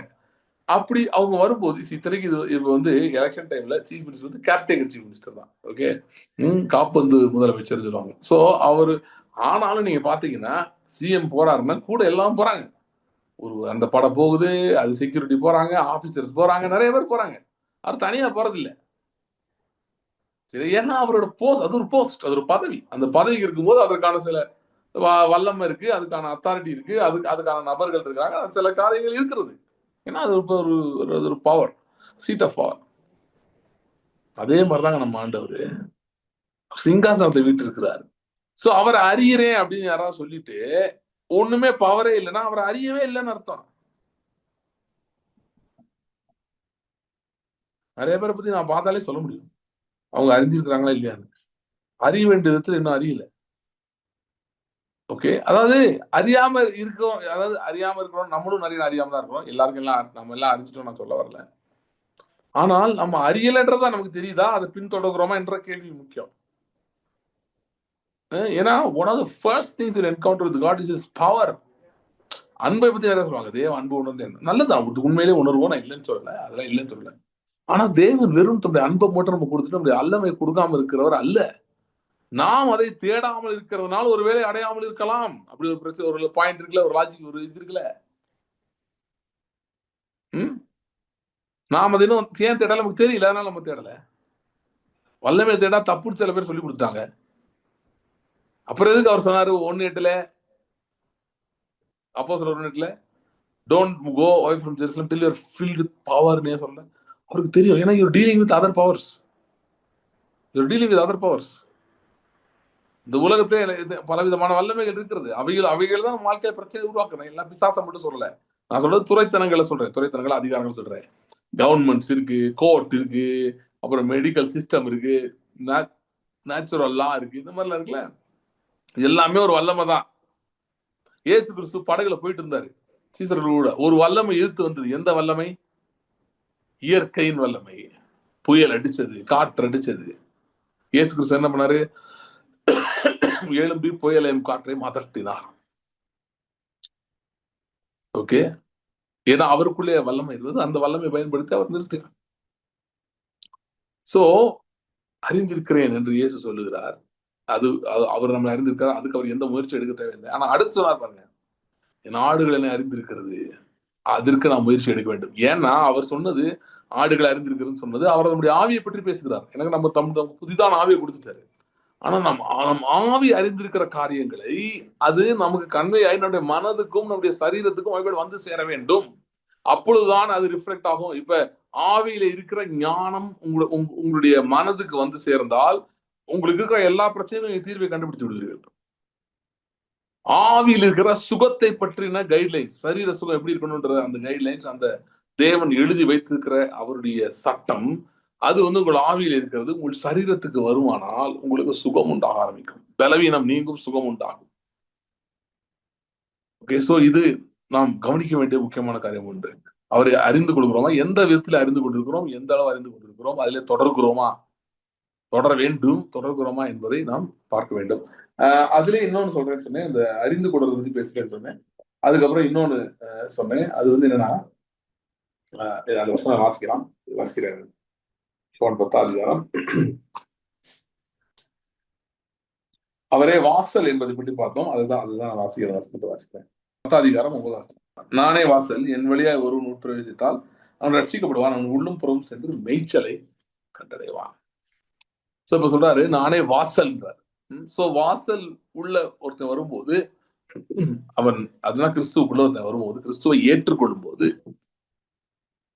கிறிஸ்துவை ஒருவன் ஏற்றுக்கொள்ளும் போது அவன் அந்த வாசலுக்குள் பிரவேசிக்கிறான். அவன் வாசலுக்குள் பிரவேசிக்கும் போது என்ன பண்றான்னா, உள்ளும் புறமும் சென்று மேய்ச்சலை கண்டடைகிறான். ஓகே, சோ வாசலாகி இயேசுக்குள்ள ஒருத்தன் வர்றது எதுக்கு வர்றான்னா, மேய்ச்சலை கண்டடைகிறான். உள்ளும் புறமும் அப்படின்னா வெளிய வாழ்க்கைக்கும் சரி, உள்ளான வாழ்க்கைக்கும் சரி, அதாவது ஆத்ம ரீதியான காரியங்களுக்கும் சரி, சரீர பிரகாரமான காரியங்களுக்கும் சரி, எல்லாவற்றுக்கும் தேவையான மேய்ச்சல் அவருக்குள் இருக்கிறது. இப்ப என்ன கேள்வினா, நாம வாசல் வழியா உள்ள வந்துட்டோம். மேய்ச்சலை அனுபவிக்க ஆரம்பிச்சிட்டீங்களா? மேய்ச்சலை அனுபவிக்க ஆரம்பிச்சிட்டீங்களா? மேய்ச்சலை நீங்க என்ஜாய் பண்றீங்களா? இல்ல மேய்ச்சலுக்குள்ள இன்னும் போவே இல்லையா? அதுதான் அடுத்தது. சோ அப்ப எப்படி போகுது? மேய்ச்சலுக்குள்ள எப்படி போகுது? இன்ஃபேக்ட் அறிகிறதுக்கும் இது உதவும், மேய்ச்சலுக்கும் இது உதவும். ஓகே, எப்படி மேய்ச்சலுக்குள்ள போகுது? ஏன்னா மேய்ச்சலுக்குள்ள போனா மேய்ச்சலை கண்டடையணும். உள்ள போயாச்சு, எல்லாரும் கிறிஸ்துக்குள்ள வந்துட்டாங்க. ஆனா எல்லாம் அந்த போர்ட்டிகோல கூட்டம் உட்கார்ந்து இருக்க மாதிரி அப்படி இருக்குது. உள்ளூர் யாரும் போல இன்னும். ஏன்னா உள்ள போய் மேய்ச்சலை கண்டுபிடிக்கிறது யாரும் போலன்னு சொல்லல, போயிருக்காங்க, பட் போக வேண்டிய அளவுக்கு இன்னும் நம்ம போல. அதான் சொல்றேன். சோ மேய்ச்சலை கண்டுபிடிக்கிறதா என்ன? வாசல் வழியா உள்ள வந்தாச்சுங்க. உள்ள வந்ததே நம்ம எதுக்கு வந்தோம் அப்படின்னு சொல்லி பாத்தீங்கன்னா, கலாத்தியர் 3ஆம் அதிகாரத்தை நாம் பார்க்கும்போது வேதம் சொல்லுகிறது, பவுல் எழுதுகிறார், நீங்கள் கிறிஸ்துவுடையவர்களானால், நீங்கள் கிறிஸ்துவினுடையவர்களானால், அப்படின்னா கிறிஸ்துவை விசுவாசிக்கிறவர்களானால், கிறிஸ்துவை ஏற்றுக்கொண்டவர்களானால், நீங்கள் ஆபிரகாமின் சந்ததியாராயும் வாக்குத்தத்தத்துக்கு உடன் சுதந்திரராயும் இருக்கிறீர்கள். சரியா? நீங்க என்னவா இருக்கிறீங்க? ஆபிரகாமின் சந்ததி. கிறிஸ்துவினுடையவர்களா நீங்க? ஓகே. அப்படின்னா நீங்கள் ஆபிரகாமின் சந்ததியும் வாக்கு தத்தங்கள் எல்லாவற்றுக்கும் சுதந்திரவாளிகளாய் நாம் இருக்கிறோம். உடன் சுதந்திரராய் இருக்கிறோம் கிறிஸ்துவுடனே கூட. ஓகே. சோ உள்ளுப்புறம் சென்று மேய்ச்சலை கண்டிடுனா என்னன்னா, கர்த்தருடைய வார்த்தை மூலமாக நமக்கு என்னென்னலாம் அருளப்பட்டிருக்கிறது, நமக்கு என்னவெல்லாம் கொடுக்கப்பட்டிருக்கிறது என்பதை ஆழமாக நாம் தேட ஆரம்பிக்க வேண்டும். இதுதான் அறிகிறதுக்கும் இது இது இது இது உதவும். ஏன்? கர்த்தருடைய வார்த்தைகளை போகும்போது அறிவு உண்டாகுது. வார்த்தை என்ற பிரவேசம் வெளிச்சத்தை நமக்கு உண்டாக்குகிறது, ஒரு அறிவை கொடுக்கிறது. நமக்கு வார்த்தை தான் அறிவை கொடுக்குது. சோ கர்த்தருடைய வார்த்தைக்குள் சென்று நம்முடைய மேய்ச்சலை நாம் கண்டுபிடிக்க வேண்டும். உங்களுக்கு என்ன தேவை இருக்கிறது, என்ன பிரச்சனையா இருக்கு, என்ன எப்படிப்பட்ட சூழ்நிலைகள் சந்தித்து கொண்டிருக்கிறீங்க, எதுவாக இருந்தாலும் சரி, நம்முடைய மேய்ப்பராகி ஆண்டவராகி இயேசு கிறிஸ்து அதற்கான மேய்ச்சல் ஏற்கனவே ஏற்படுத்தி வைத்து விட்டார். அதற்கான தீர்வை ஏற்கனவே ஏற்படுத்தி வைத்து விட்டார். எப்படிப்பட்ட சூழ்நிலை இருந்தாலும் சரி, இன்றைக்கு உங்களுக்கு மேய்ச்சல் உண்டாயிருக்கிறது. கர்த்தருடைய ஆவியானவர் உங்களை அந்த இடத்துக்கு நடத்தி சென்று அவரை மேய்ப்பராய் கூட இருந்து உங்களை இந்த மேய்ச்சலுக்குள் நடத்த வல்லவராக இருக்கிறார். ஆனா நம்ம என்ன செய்ய வேண்டும் அப்படின்னு பாத்தீங்கன்னா, கர்த்தருடைய வார்த்தையில் இருக்கிற அந்த மேய்ச்சலை எடுத்துக்கொள்ள ஆரம்பிக்க வேண்டும். திரும்ப சொல்றேன், ஏன் நான் டீட்டெயிலா சொல்லிருக்கேன்னா, கர்த்தர் மேய்ப்பரா இருக்கிறான்றதுக்குள்ள நல்லா இருக்கணும் உங்களுக்கு புரியணும்ல, அதுல எவ்வளவு ஆழம் இருக்குன்னு தெரியணும்ல. நம்ம அது தெரியும் அப்படின்னு நினைச்சிட்டு இருக்கோம். அது ஆமாமா, கர்த்தர் மேய்ப்பராக தெரியும் இல்ல, கர்த்தரன் மேய்ப்பரா இருக்கிறான்ற லைன் தெரியும். கர்த்தரை மேய்ப்பராய் எந்த அளவுக்கு நாம் அனுபவித்து வைத்திருக்கிறோம், அறிந்து வைத்திருக்கிறோம். கிருபை பத்தி நான் கூட பேசிட்டு இருந்தேன். நம்ம கிருபையோட ஒரு ஆங்கிள் நிறைய பேர் இந்த நாட்கள்ல ஓரளவு புரிஞ்சிருக்காங்க. அது என்ன ஆங்கிள் அப்படின்னு சொல்லி பாத்தீங்கன்னா, நம்ம ஏதாவது பாவம் செஞ்சாலோ குறை விழுந்தாலோ கிருபை நமக்கு காம்பன்சேட் பண்ணும், நம்மளை காப்பாற்றும் அப்படின்றது. ஓகே, நான் சொன்ன மாதிரி அது உண்மைதான். ஆனா அதை அட்வான்டேஜ் எடுக்கணும்னு ஒருத்தர் நினைச்சான்னா அவன் உண்மையில ரட்சிக்கப்பட்டிருக்கானா என்னன்னு தெரியல. ஏன்னா கிருபை எல்லாத்தையும் கவர் பண்ணும், அதனால என்னாலும் செஞ்சுக்கிறேன்னு ஒருத்தர் சொன்னான்னா அவன் எப்படிப்பட்ட ஆளா இருப்பான்னு யோசிச்சு பார்க்கணும். அதை விட்டுருவோம். ஆனா கிருபை எல்லாத்தையும் கவர் பண்ணுன்றது ஒண்ணு. ஆனா கிருபையினுடைய இன்னொரு ஆஸ்பெக்ட் என்ன அப்படின்னு சொல்லி பாத்தீங்கன்னா, கிருபையை நாம் பின்தொடர முடியும், கிருபையிலே நாம் பெருக முடியும், கிருபையை நாம் பற்றி கொள்ள முடியும். அதே மாதிரிதாங்க மேய்ச்சல் வைத்து விட்டார் நமக்கு. அவர் சொல்றாரு, ஒரு எனக்குள்ள வந்தா மேய்ச்சலை கண்டடைவான், எனக்குள்ள மேய்ச்சல் இருக்குன்னு. ஓகே, மேய்ச்சலை நாம் பற்றி கொண்டோமா, மேய்ச்சலை தேடுகிறோமா, மேய்ச்சலை பின்தொடர்கிறோமா, எல்லாம் எப்படி டிஸ்ட்ராக்ட் ஆகி ஏதோ அப்படி விட்டுட்டோமா? எல்லாரும் ஒரு பாயிண்ட்ல அதை கர்த்தருடைய வார்த்தையை தியானிக்கலாம் ஆரம்பிச்சிருப்பாங்க, இல்லைன்னு சொல்ல. ஆனா அதை கண்டினியூ பண்றோமா இல்ல நிறுத்திட்டோமா? பிகாஸ் ரொம்ப டைட் ஆயிடுச்சுங்க, ரொம்ப இப்படி ஆயிடுச்சு அப்படி ஆயிடுச்சு, சிச்சுவேஷன் ஆயிடுச்சு. பிரச்சனைகள் வரலாம், தடைகள் வரலாம். ஆனால் தடையினால் நீங்கள் தடைப்பட்டு போகலாம். சில நேரம் சில காரியங்கள், மேய்ச்சலை பின்தொடர்ந்து வாசல் வெளியே பிரவேசிப்பது, இதெல்லாம் தடைப்பட்டு போகலாம். ஆனா எப்போ உங்களுக்கு திரும்ப தெளிவு வருதோ, ஞாபகம் வருதோ, திரும்ப ஆரம்பிச்சிருங்க, நிறுத்தாதீங்க, பின்தொடருங்க, நிறுத்தாதீங்க. Just go back and start again. திரும்ப ஆரம்பிங்க, திரும்ப ஆரம்பிங்க, திரும்ப ஆரம்பிங்க. ஏன்னா நமக்கு எண்டே கிடையாது, நம்ம கிறிஸ்துக்குள் இருக்கிறோம், நம்மை ஒருவனும் அழிக்க முடியாது. அதனால எத்தனை முறை தோற்று போனாலும் சரி, எத்தனை முறை ஃபெயில் ஆனாலும் மறுபடியும் ஸ்டார்ட் அகைன். எபிரேயர் 12 கடைசி வசனம் இப்படிதான் சொல்லுது, கிருபையை பற்றி கொள்ள கடவோம், ஹோல்ட் ஆன் டு கிரேஸ். எப்படிங்க ஹோல்ட் ஆன் டு கிரேஸ்னா என்ன அர்த்தம்? கிருபை பற்றி கொள்ளனா என்ன அர்த்தம்? நீங்க என்ன விசுவாசிச்சீங்களோ, எதை நம்புனீங்களோ அது நடக்கவே நடக்காது, ஆகவே ஆகாது எல்லாரும் சொல்லிடலாம். ஏன் உங்க சிஸ்டமே சொல்லலாம், உங்க மனதே சொல்லலாம், நீயே சரியில்லை, நீயே சரியில்லை, நீயே ஒழுங்கா இல்ல, நீ என்ன பண்ண போற, உனைய நம்பி ஆண்டவர் எப்படி எல்லாம் செய்வாரு? இந்த மாதிரி குற்ற உணர்வுகள், குற்ற மனசாட்சி சத்தங்கள் ஹெவியா கேட்கும் போதுதான் கிருபை அதிகமாய் பற்றி கொள்ள வேண்டும். விசுவாச பார்த்து சொல்லணும், விசுவாசே என்னுடைய தகுதியினாலோ எதுனாலயோ என்னை ஆண்டவர் இந்த ப்ராஜெக்ட்டுக்கு சூஸ் பண்ணல. என்னுடைய பலவீனத்தை அவருடைய பலன் பூர்வமாக விளங்கும் என்று முடிவெடுத்து தான் சூஸ் பண்ணியிருக்காரு. ஆகவே நான் இன்னைக்கு ஃபம்பிள் ஆயிட்டு இருக்கலாம், நான் ஒரு மாதிரி ஆடிட்டு இருக்கலாம். ஆனாலும் நான் இன்றைக்கு மறுபடியும் கிருபையை பற்றி கொள்ள போகிறேன். என்ன சொல்றேன்னா, என்னுடைய நான் இன்னைக்கு வீக்கா இருக்கலாம், பலவீனமா இருக்கலாம், ஆடிட்டு இருக்கலாம், இதெல்லாம் விழுகிறமா இருக்கலாம், இதெல்லாம் ஆண்டவருக்கு தெரியும். தெரிஞ்சுதான் அழைத்திருக்கிறார். கிருபையினாலே ஏற்பட்டிருக்கிற அழைப்பு இது. ஆகவே நான் கிருபையின் மேல நம்பிக்கை வைக்கிறேன், கர்த்தருடைய கிருபையின் மேல நம்பிக்கை வைக்கிறேன். அதுதான் என்னுடைய அஸ்திபாரமா இருக்கிறது. அதே மாதிரி சொல்றேன். என்ன சொல்றேன்னா, உங்க சூழ்நிலைகளோ உங்க பிரச்சனைகளோ மோசமா இருக்கும்போது கிருபை பற்றி கொள்ற மாதிரி உங்கள் மேய்ச்சலை அப்பதான் நீங்க அதிகமா எடுக்கணும். ரொம்ப நெகட்டிவா இருக்கா, ரொம்ப பிரச்சனை இருக்கா, மேய்ச்சலுக்குள்ள போங்க. கர்த்தர் வார்த்தையின் வாக்குத்தத்தங்களை எடுத்து வைங்க. உங்களோட கர்த்தர் பேசின வார்த்தைகளை எடுத்து மறுபடியும் பேசுங்க. அதை மறுபடியும் அது மேல கையில் ஜெபம் பண்ணுங்க. அதை பார்த்துட்டே இருங்க. உங்கள் கண்கள் உங்கள் பிரச்சனைகள் மேல் அல்ல, உங்கள் மேய்ச்சலின் மேல் இருக்கட்டும். கர்த்தருடைய வார்த்தையில் உண்டாகிற நீதியின் மேய்ச்சலின் மேல் உண்டாயிருக்கட்டும். அதை பாருங்க. சோ நாம் இந்த மேய்ச்சலுக்கு தகுதியுள்ளவர்களாக இருக்கிறோம். ஓகே, அது தேவன் நம்மை தகுதிப்படுத்தி விட்டார். ஆனால் அந்த மேய்ச்சலை அனுபவிக்க ஆரம்பிக்க வேண்டும். மேய்ச்சலுக்குள் போகணும். ஒரே ஒரு வசனம் மட்டும் வாசிக்கணும், ஜெபம் பண்ணலாம். தானியேல் 7 அதிகாரம், தானியேல் 7 அதுல 21 அப்புறம் 27 அந்த 2 வசனங்களை மட்டும் வாசிக்கிறேன். 21, 27. நீண்ட ஆயுசுள்ளவர் வருமட்டாகவும் நியாய விசாரிப்பு உன்னதமானவருடைய பரிசுத்தவான்களுக்கு கொடுக்கப்பட்டு பரிசுத்தவான்கள் ராஜ்யத்தை சுதந்திரித்துக் கொள்ளும் காலம் வருமட்டாகவும் இந்த கொம்பு பரிசுத்தவான்களோட யுத்தம் பண்ணி அவர்களை மேற்கொண்டது என்றும் கண்டேன். 6:26 வாசிக்கிறேன். ஆனாலும் நியாயசங்கம் உட்காரும். அப்பொழுது முடிவு பெறிந்து அவனை சங்கரிக்கும்படியாகவும் அழிக்கும்படியாகவும் அவனுடைய ஆளுகையை நீக்கி போடுவார்கள். வானத்தின் கீழ் எங்கும் உள்ள ராஜ்யங்களின் ராஜரிகமும் ஆளுகை மகத்துவமும் உன்னதமானவருடைய பரிசுத்தவான்களாகிய ஜனங்களுக்கு கொடுக்கப்படும். அவருடைய ராஜ்யம் நித்திய ராஜ்யம், அவர் சகல கர்த்தத்துவங்களும் அவரை சேவித்து அவருக்கே கீழ்பட்டிருக்கும். 27 ஃபர்ஸ்ட் பார்ட்ட மறுபடியும் வாசிக்கிறேன். வானத்தின் கீழ் எங்கும் உள்ள ராஜ்யங்களின் ராஜரிகமும் ஆளுகை மகத்துவமும் உன்னதமானவருடைய பரிசுத்தவான்களாகிய ஜனங்களுக்கு கொடுக்கப்படும். மேய்ச்சல். ஓகே, எப்படிப்பட்ட மேய்ச்சல் பாருங்க. இந்த மேய்ச்சல் என்ன கண்டடைகிறோம்? ஆளுகையை பற்றி பார்க்கிறோம். ஆளுகையை நாம் மேய்கிறோம். தேவன் நமக்காய் ஏற்படுத்தி வைத்திருக்கிற ஆளுகை.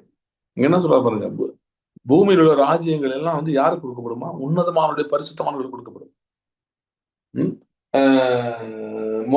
நீண்ட ஆயுசுள்ளர் வருமட்டாகவும், ஓகே, நியாய விசாரிப்பு உன்னதமானுடைய பரிசுத்தவான்களுக்கு கொடுக்கப்பட்டு பரிசுத்தவான்கள் ராஜ்யத்தை சுதந்திரித்துக் கொள்ளும் காலம். 2 விஷயம் சொல்லுது. நியாய விசாரிப்பு பரிசுத்தவான்களுக்கு கொடுக்கப்படுமா, அதுக்கப்புறம் ராஜ்யத்தை சுதந்திரிக்கும் காலம் வரும். ஸோ இந்த 2 காரியம். இதெல்லாம் எப்போ வருமா? நீண்ட ஆயுசுள்ளர் வருமட்டாகவும். நீண்ட ஆயுசுள்ளர்னா யாரு? Ancient of days. யாரு? நம்முடைய ஆண்டவராக இயேசு கிறிஸ்து. நிறைய பேர் இதை எப்படி படிச்சுக்கிட்டு இருக்காங்கன்னா, வருமட்டாகும்னா அப்ப இனிமேட்டு இன்னும் வரலங்க, எப்போ வருவாரு? இது சொன்னது அதை பத்தி சொல்ல, இது தானியேல் சொல்லியிருக்காரு. தீர்க்கதரிசனமாக இயேசு கிறிஸ்துடைய முதல் வருகையை பத்தி சொல்றாரு. ஸோ ஒன்ஸ் அவர் வந்துட்டு போயிட்டாருனாலே ராஜ்யமும் ஆளுகையும் யாருக்கு கொடுக்கப்படணுமா? உன்னதமானவருடைய பரிசுத்தவான்களாகிய ஜனங்களுக்கு கொடுக்கப்பட வேண்டும். இந்த நேரத்துல நம்ம நிறைய காரியத்தை ஜெபிக்கலாம். நாட்கள்ல ஒரு சூழ்நிலை ஒவ்வொன்றும் இருக்கலாம். இந்த மேய்ச்சல்லே பல விதமான காரியங்கள் இருக்கிறது. ஒரு காரியம் எல்லாத்தையும் கண்ட்ரோல் பண்ணி இது பண்ணிடணும். ஆளுகை எல்லாவற்றின் மேலும். உங்களுக்கு குடும்பத்து மேல ஆளுகை வேணும். அது நான் சொல்ற ஒரு தீமையான ஆளுகை பத்தி சொல்ல, ஒரு கொடூரமா கொடுங்கோலாட்சி செய்வது அப்படிப்பட்டதான் சொல்லல. ஆளுகைன்றது தேவன் கொடுத்துருக்கிற அந்த அத்தாரிட்டியை சொல்லிட்டு இருக்கேன், நமக்கு வைத்திருக்கிறார். ஸோ உங்க பிள்ளைங்க மேல அதிகாரம் வேணும், உங்களுக்கு உங்கள் சூழ்நிலைகள் மேல் அதிகாரம் வேணும், வியாதி பலவீனத்தின் மேல் அதிகாரம் வேணும், மரணத்தின் மேல் அதிகாரம் வேணும், அகால மரணத்துக்கு எதிர்த்து நிற்கணும். சரியா? சோ இப்படி எல்லாமே பாத்தீங்கன்னா அதிகாரம் தான் கிடைச்சது, ஆளுகை தான் முடியுது. ஒரு மனுஷனுக்கு ஆளுகை இருந்தாலே அவன் வாழ்க்கை எவ்வளவு பெட்டர். அண்ட் அந்த ஆளுகை ஏதோ என்னைக்கோ இனிமேட்டு வரப்போறது இல்லை, ஏற்கனவே கொடுத்து வச்சிருக்காரா. இப்ப பாத்தீங்கன்னா இதெல்லாம் படிச்சாதான் தெரியும். மேய்ச்சலை அனுபவிக்க ஆரம்பிக்கும். என்ன போட்டிருக்கு? அவர் வருமட்டாகும். அவர் வந்துட்டாரா? அவர் வந்துட்டு போற அவர் மரித்து அடக்கமரப்பட்டு உயிர்த்தெழுந்து சிங்காசனம் ஏற உட்காந்துட்டாரு. இவ்வளவு முடிஞ்சிருச்சு. வானத்து பூமியில் சகல அதிகாரம் எனக்கு கொடுக்கப்பட்டிருக்கு, நான் உங்களை அனுப்புறேன், நம்மகிட்ட அதை கொடுத்துட்டாரு. நமக்கு அதிகாரம் கொடுக்கப்பட்டிருக்கிறது. சோ நான் ரட்சிக்கப்பட்டிருக்கிறேன்னு சொல்லிட்டு வல்லமையை பெறாம இருக்கிறோம்னா ஒரு காரணம் என்னன்னா, மேய்ச்சல் சரியா பண்ணாம இருக்கிறோம்னு நினைக்கிறேன். சோ இந்த நாள்லயே கொஞ்சம் ஆண்டவர்கிட்ட கேட்போம், ஆண்டவரே நான் நல்ல மேய்ச்சலுக்குள்ள என்னை நடத்தி செல்லும், உங்களுடைய வார்த்தையில் இருக்கிற நல்ல மேய்ச்சல் நடந்துச்சு. சும்மா ஏதோ எவனோ படிக்கிறதெல்லாம் நான் படிக்க விரும்பல, ஏனோ தான் படிக்க விரும்பல, யாரோ நிறைய இவர் சொன்னார் அவர் சொன்னார் இதெல்லாம் கேட்க விரும்பல. ஆண்டவரே நீருடைய வார்த்தையிலே எனக்கு உள்ளும் புறமும் மேய்ச்சலை கட்டளையிடும், எனக்கு பெற்ற அனுபவம் உதவி செய்யும் என்று கேட்போம். ஓகே, சோ அவர் நம்மை நடத்துவார், ஆளுகைக்குள் நடத்துவார். ஆளுகை என்பது மிகவும் அவசியமாயிருக்கிறது, தேவைப்படுகிறது. அது ஒரு அடிஷனல் திங் கிடையாது, அது மிகவும் தேவையான ஒன்று. சோ இந்த 2 காரியங்களை மனதில் வைத்துக் கொள்ளுங்கள். அவரை அறிகிறதிலே வளருங்கள். அவரை சர்வ வல்லவராய் சிங்காசனத்திலே வீற்றிருக்கிறவராய் ராஜாதி ராஜாவாய் அறிகிற அறிவிலே வளருங்கள். மேய்ச்சலை கண்டடையுங்கள். ஆளுகையை பற்றின மேய்ச்சல். சோ எனக்கு நான் என்னன்னு தெரியல, இன்னைக்கு அந்த குறிப்பா இந்த ஸ்ட்ரெஸ்ஸே நான் பேசிட்டு இருக்கேன். டொமினியன் பத்தி, ஆளுகை பத்தி பேசுறேன். இது நிறைய பேசலாம், ஆனா இந்த இதுல நான் பேசிட்டு இருக்கிறேன். I think the Spirit of God wants to give us an instruction to pursue authority and dominion. ஆளுகை அதிகாரத்தை தொடரும்படி நம்முடைய வாழ்க்கையில் அதை கொண்டு வரும்படி ஆவியினால் ஏற்படுகிற ஆளுகை. இது சும்மா மிரட்டி கரட்டி பண்ற ஆளுகை இல்லை, ஆவியினால் ஏற்படுகிற ஆளுகை, ஆவியின் வல்லமையினால் ஏற்படுகிற ஆளுகை. அந்த ஆளுகைக்குள் நம்மை கர்த்தருடைய ஆவியானவர் தம்மை நடத்துவாராக. கர்த்தருடைய பந்திக்கு செல்லலாம். ஸ்தோத்திரம் ஆண்டவரே. Thank you Lord. Hallelujah, hallelujah. ஆண்டவரே இந்த நாளிலே நாங்கள் ஆளுகை குறித்து பார்த்தோம். ஒரு விஷயம் கூட ஆண்டவரே, இந்த கவர்மெண்ட் ரெட் டேப்ஸ்ல மாட்டிட்டு இருக்கிற ஒருக்காக ஜெபிக்கிறேன். அவர்களுக்கு அதனால விசாவோ மற்ற தொழிலோ இதெல்லாம் தடைப்பட்டு பின்தங்கி, வாட் எவர் வேற ஏரியாஸும் சரி பின்தங்கி இருந்த அவர்களுக்காக நான் ஜெபிக்கிறேன். Thank you Lord, thank you Lord. Hallelujah, hallelujah. ஆண்டவரே ஆளுகை பற்றி பேசுகிறோம். தேவ ராஜ்யத்தின் ஆளுகையை நாங்கள் பேசுகிறோம். மனுஷர்களுடைய எண்ணங்களை தாண்டி, மனுஷருடைய சூழ்ச்சிகளை தாண்டி, மனுஷருடைய எல்லா காரியங்களும் தாண்டி வல்லமை வெளிப்படும் முடியாது நான் ஜெபிக்கிறேன்.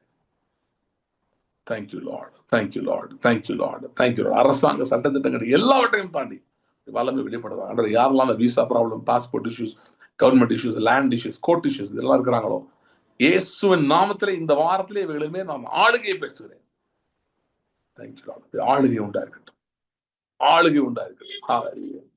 அல்லது இவைகளை இன்னும் நாட எங்களுக்கு ஒரு விஷயம் ஆகிறது. அன்று இந்த நேரத்தில் உங்களுடைய சரீரத்துக்காக ரத்தத்துக்காக நாங்கள் நன்றி செலுத்துகிறோம். எங்களுக்காக பிற்கப்பட்ட சரீரத்துக்காக நன்றி, எங்களுக்காக சிந்தப்பட்ட ரத்தத்துக்காக நன்றி. Thank you Lord, thank you Lord. Hallelujah. இதில் நாங்கள் பங்கு பெறும்போது உம்முடைய ஜீவனிலே நாங்கள் பங்கு பெறுகிறோம், உம்முடைய ஞானத்தில் நாங்கள் பங்கு பெறுகிறோம். இதெல்லாம் நாங்கள் நினைவு கூறுகிறோம் ஆண்டவரே. Thank you Lord, thank you father, thank you father. Hallelujah. ஸ்தோத்திரம் ஆண்டவரே. நெறித நாமலை முறியாமலும் மங்கி எறிகிற திரியை அணையாத கர்த்தர் வெளிச்சத்தை அன்று பட்ட பகலை போல பெருக செய்கிறபடியால் ஸ்தோத்திரம். Thank you Lord, thank you Lord. நியாயத்தை பட்ட பகலை போல அன்று விளங்க செய்வதற்காக ஸ்தோத்திரம். Thank you Lord. Hallelujah, hallelujah. Thank you Lord, thank you Lord. அன்று ஒரு விஷயம் கூட தேங்க்யூ லார்ட். சரீரத்திலே சுகவீனமோடு ஒருக்காக நான் சுபிக்கிறேன். Thank you Lord, thank you Lord, thank you Lord. Hallelujah, hallelujah. anybody watching me here, உங்களுக்கு கையில மட்டும் இல்ல, மேபி கையிலையும் இருக்கு some kind of allergic reaction. இந்த இடத்துல some kind of allergic reaction மாதிரி ஒன்று மேபி அதர் இடத்துல இருக்கலாம். somebody is watching me, அந்த மாதிரி இதோட பார்த்துட்டு இருக்கீங்க. ஏசு கிறிஸ்துவின் நாமத்திலே நான் சுகத்தை பேசுகிறேன். ஏசு கிறிஸ்துவின் நாமத்திலே சுகம் உண்டாகும்படியா நான் பேசுகிறேன். Thank you Lord. உடைய கரத்தை நீட்டி தொடுவீராக, இந்த கரத்தை நீட்டி தொடுவீராக. Thank you Lord. பலவீனத்தின் கட்டுகள் இயேசுவின் நாமத்திலே நீங்க முடியா நான் ஜெபிக்கிறேன். Thank you Lord, thank you Lord, thank you Lord, thank you Lord. அது மட்டும் இல்ல, இந்த ரைட் சைடு ஹிப்க்கு மேல அந்த ஏரியால pain, unbearable pain. I command the pain to disappear in the name of Jesus. அது மட்டும் இல்ல, அதுக்கு ரூட் காசா எது இருந்தாலும் சரி, எதனால அந்த வலி வந்திருந்தாலும் இயேசுவின் நாமத்திலே அந்த வலியும் வேதனையும் விலகும்படி நான் ஜெபிக்கிறேன். Thank you Lord, thank you. கர்த்தாவில் தொடுகிறதுக்காக ஸ்தோத்திரம். அன்று ஒரு விஷயம் கூட சரீரத்துக்காக ரத்தத்துக்காக நன்றி செலுத்துகிறோம். எங்களுக்காக பிற்கப்பட்ட முடிய சரீரத்துக்காக நன்றி, எங்களுக்காக சிந்தப்பட்ட முடிய ரத்தத்துக்காக நன்றி. Thank you Lord, thank you Lord. Hallelujah, hallelujah, hallelujah, hallelujah. ஆண்டவரே சிலுவையில் மரித்த போது புதிதும் ஜீவனுமான ஒரு மார்க்கத்தை சரீரத்தின் மூலமா எங்களுக்கு உண்டு பண்ணினீர். உண்மையே எங்களுக்கு வாசலாய் மாற்றினீர். உமக்குள் நுழைந்து ஆண்டவரே நாங்கள் எல்லாவற்றையும் சுதந்திரித்துக் கொள்ள, ஜெயம் கொள்கிறவன் எல்லாவற்றையும் சுதந்திரித்துக் கொள்வான் என்று சொன்னீர். அப்படியே எல்லாவற்றையும் சுதந்திரித்துக் கொள்ள எங்களுக்கு உதவி செய்வீரா. Thank you Lord, thank you Lord, thank you Lord. எங்கள் எல்லாரும் கர்த்தருடைய சரீரத்தோட வாங்க பெறலாம்.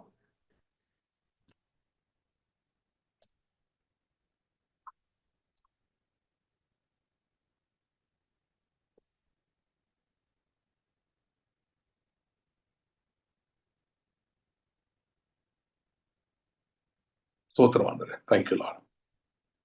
Thank you Lord. உங்களுடைய சரித்திரத்தில் நாங்கள் பங்கு பெற்றதினாலே உங்களுடைய ஜீவன், the Zoe life of God, எங்கள் சரீரத்துக்குள், எங்கள் குடும்பங்களுக்குள், ஆண்டவரே எங்களுடைய வேலை பார்க்கிற இடங்களுக்குள், எங்கள் சபைகளுக்குள், விசுவாசிகளுக்குள் இந்த ஜீவன் புறப்படுகிறதுக்காய் ஸ்தோத்திரம், புறப்பட்டு வருகிறதுக்காய் ஸ்தோத்திரம். Thank you Lord. Thank you Lord. கருத்துல கொடுக்கிறோம். தொடர்ந்து வழி நடத்தும், ஆசீர்வதியும். இயேசு கிறிஸ்துவின் நாமத்தில் ஜெபிக்கிறோம் பிதாவே. ஆமென். ஆமென். Thank you. God bless you. See you in the next meeting. Thank you.